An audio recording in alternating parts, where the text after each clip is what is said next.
on, though. The haters came out strong after A.J. Green got the best of Darrelle Revis in Week 1. Then last night, Revis got beat bad by an Olympic long jumper, Marquise Goodwin, for an 84-yard TD. J.R. Smith had this to say on Twitter: "Damn, Revis Island turning into a tourist resort."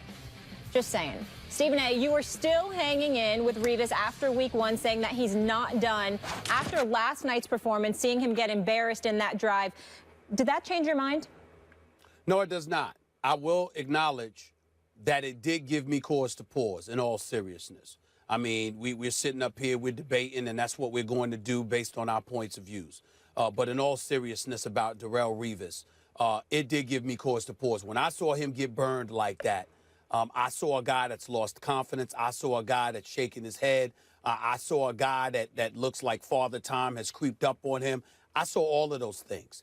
And when I saw that play, I was like, my God, because I was flying here from L.A., and luckily I was on a plane where they had live television. I literally could watch the whole game on TV while I was in the air.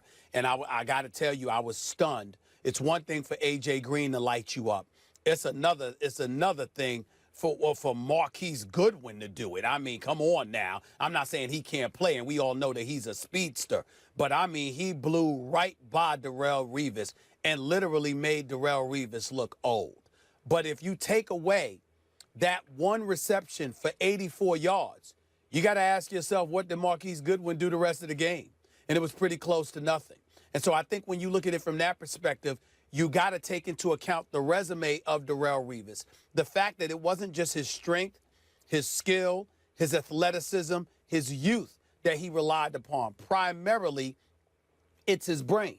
He's very cerebral in his approach. He's one of the most intelligent football players you'll find, and he figures out a way to get the better of you. In 2 weeks' time, we saw him get scorched the entire game against Cincinnati. We saw him get scorched on one play, albeit a very, very big one, against Buffalo last night. But with a guy like Darrelle Revis, I don't think you look at him. It might be time, Will, to move him to free safety. It might be time. But I think his resume mandates that he's earned the right to play a few more games, showing you what he can do once he gets his bearings under him. Remember that collective bargaining rules have changed. The amount of practice time you're allowed to have, the amount of work you're allowed to put in, the amount of drills you're allowed to endure, et cetera, et cetera. These guys have told me that it takes them a few weeks to get into the throes of action compared to what it used to be before these new rules and these new restrictions for player in activity, physically that is, to come into the equation. So taking that into consideration, I'm simply making the argument that he's Darrelle Revis and he needs to be given the chance over the course of the next few weeks to get his wheels under him correctly and figure things out before we're willing to throw him into the coffin. Well, the problem is the Jets may not have that time to watch Revis getting burned for 70-yard touchdowns over every week. That time is running short for the Jets because as great as they looked last night, they almost lost to this Bills team you spent the first 10 minutes excoriating. They almost lost to those Bills because of Revis's play. The thing is, when things go bad, Stephen A., they go bad fast. That's generally how it works in life. Fruit turns fast. I had a dog, a beautiful Doberman Pinscher. Never spent $1 on that dog in veterinary bills for the first 12 years. In the last 6 months, I spent thousands. Revis, like every other athlete, when he goes bad, it's going to happen fast. And if 2 games into the season, it's looking like it's happening now. So playing him at corner for the next 3 or 4 weeks could be very costly to the New York Jets. That might be time to move, might be right upon us. It happens to everybody. Doesn't mean his playing days are over. Doesn't mean he's no good anymore. It means he has to play differently. You brought it up. He has to be more cerebral or, like Charles Woodson, move into the safety position. Just scheme. You could put Revis back there for the past 10 years and have him take away the best receiver on the field. It's just that those days might be gone. Not that Revis can't play corner in a certain scheme in the NFL or can't play safety in the NFL. But I think we've arrived at this moment because it's going to go south really fast if we're here.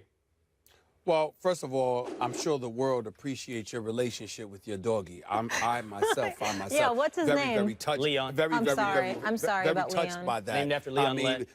He's a Doberman, Stephen A. Don't forget. The fact that you spent thousands of dollars, Acupuncture, man. on I know your you doggy. didn't. We're Oh, you're so a good touched dad. by that. I'm sure he's worthy, or she. Is it a he or she? He. He. I'm sure Leon. he's worthy. Now back to football. This guy Goodwin, 112 yards on 2 receptions. That means after the 84-yard catch, what we have is a situation where this guy had, what was it, 1 reception for 28 yards? That's it, the rest of the way. And so when I look at it from that perspective, I'm saying, excuse me, you know, and that's probably when the Jets were trying to prevent things, and Revis at one time was in zone coverage. So when you look at it from that perspective, again, the jury is still out. He made a mistake. He got burned badly, looked bad. But from that moment forward, what happened? What did they do? Now, I'm looking at the Jets schedule. You got Kansas City. That's Jeremy Maclin. You got Seattle, okay? That's Baldwin and the crew coming up. Then you got Pittsburgh, Antonio Brown, October 9th. Now, that I want to see. I want to see. That might be, Will, when we find out if Revis is done being Revis. I love Marquise I don't Goodwin. know if it's going to happen before that. I love Marquise Goodwin. He's a good Longhorn, and he's almost an Olympian-level sprinter, but he's still Marquise Goodwin. So if the evidence right now suggests Marquise Goodwin's blowing by you, boy, you better be nervous about Antonio Brown. Boy, you better be nervous about Jarvis Landry. Boy, you better be nervous about everybody coming to town, because Marquise Goodwin, as much as I like him, he's not that level. But again, what I'm saying is you could have slept on somebody. There's a difference between getting scorched the way that you did by A.J. Green. A.J. Green had 12 receptions for 180 yards. 10 for 150 were directly against Revis. In this particular instance, the guy got you on a play. It's a big play, but you might have slept on him. And because of that, you made a mistake. What did you do thereafter? So what I'm saying is I got to watch him against these other guys. There's no question about that. But I do believe the jury is still out. I think it's finished on Rex because Buffalo ain't going nowhere. I don't think it's finished on Revis because I think Revis is going to have a lot of opportunities to prove that he's still Revis. We shall see. We shall. In the eyes of Will Kane, it's all over, though. Jimmy G off to a flying start after one game for the Patriots. He upset the Cardinals. A lot of people didn't think he'd win that one. His numbers in one game are better than Tom Brady's stats through the first 2 games in his career. How about them apples? Jimmy Garoppolo, as Stephen A. calls him, completed 1 last pass, has a higher completion percentage, higher passing yards, and more touchdowns. That was without Rob Gronkowski. Will Kane, what do you expect from the Italian Stallion? Please, can we not compare him to Brady? Please, not yet. I expect this. 4 quarterbacks made their first start this past weekend. Garoppolo, Wentz, Prescott, Simeon. I think 3 of them, and Jimmy G being among them, the bloom will fall off the rose. There was an article this week up on the Ringer showing that everyone dinked and dunked the first week away. Every one of the passes were like 6 yards in the air. Some of them as short as 4 when it comes to Trevor Simeon. That's going to end. These players, as soon as defenses get a little more complex with these first-year starters, 3 of them are going to tail off, and Jimmy G is going to be one of them. The Dolphins are a team that people are sleeping on a lot. I think like the Vikings, that defense holding the Seahawks in Seattle to 12 points. I am looking forward to see that Dolphins defense against Jimmy G. By the way, just so I don't leave you guessing, Stephen A., that one quarterback that's not going to turn, it's not going to wilt, that's Dak Prescott. It's just going to get sweeter as the season goes. So are you picking? What are you picking? Dolphins. What do you think is going to happen? The Dolphins going to win this game? Dolphins going to win the game. Yes. You know, listen, first of all, a couple of things. When you rock back and forth the way that you do in that chair, it just shows how nervous you are. And listen, we're just talking sports here. Will, there's no reason to get nervous. I mean, don't panic. All I'm going to do is expose you for being wrong. That's all I'm going to do. There's no harm that's going to come to you. It's the United States of America. You're free to be wrong, which you are all the time. And this is the latest example. This is the latest example because here's the reality. Did you see the Miami Dolphins offense last week? I did. Now, I understand it was against Seattle. I understand it was against the Legion of Boom, but the bottom line is they've looked that way no matter who they've gone up against. Ryan Tannehill only threw for 186 yards. Arian Foster's their new running back, my brother. I love Arian Foster. But the guy only ran for 38 yards. Jarvis Landry had 10 receptions, but they were for 59 yards. I mean, the Miami Dolphins, their offense has looked discombobulated all through training camp, through preseason, and now into the regular season. I have no faith in them yet. I think Gase is the right man. I think he'll do a good job for them. But I think that what we're trying to find out and discover here is how valuable and real and legitimate Ryan Tannehill is, because he got the $95 million deal.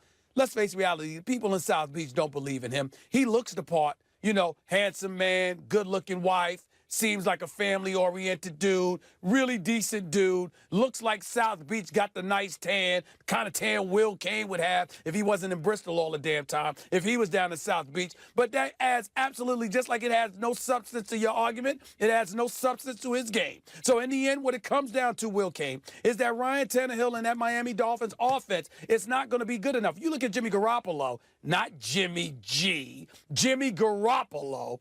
It's really not that. I mean, it was an impressive performance, but 264 yards, a tad bit above pedestrian. He's working under the system of Bill Belichick. He'll be just fine. They'll run the ball with LeGarrette Blount. He'll feed dudes like Martellus Bennett and Edelman and those boys, and they'll do enough to win this game against an improved Miami Dolphins defense. But just like defense wins championships, points win games. And Miami ain't going to win too many of them because I don't expect them to score much. I think New England wins this game something along the lines of 23-14. Well, the odds on Stephen A. complimenting Ryan Tannehill's looks over Jimmy G's were low. Like, that was not the Jimmy shot G's a good-looking guy. Well, that's what everybody's saying all week, right? I'm not in the business of complimenting how men look. You just did. I don't roll like that. That's just not my style. But if you're a handsome dude, I got to give you credit where credit's due. I look at Tom Brady. I'm telling you right now, I see some of his outfits. I'm like, damn, I got to get one of those. I got to get that blazer. I got to get that suit. I mean, if you got it, you got it. I got to give you props. You understand? But that's all it is. Just giving credit where credit's due. We appreciate that. Coming up after the break, Drew Brees and Eli Manning put on a show in the Superdome last season. You remember that? But which quarterback puts up big numbers at the Meadowlands on Sunday? Find out next. Fantasy owners, stay tuned. First Take is brought to you by Toyota. Let's go places. Going down the middle for the end zone. Touchdown, what a catch. Dwayne Harris, right side caught, sneak hit, and it's intercepted. Here come the Giants the other way. Jermaine McBride at the 20, at the 10, and he's in for the touchdown. Tied game with seconds to go. There's the placement. Kick is up, on its way, and it is good. The Saints have won it. Can anyone say shootout? Drew Brees and Eli Manning combined for 13 touchdown passes in last season's Week 8 Saints win, which, according to Elias, is an NFL record. So who has the bigger game in the rematch on Sunday, Brees or Eli? Stephen A., you're up.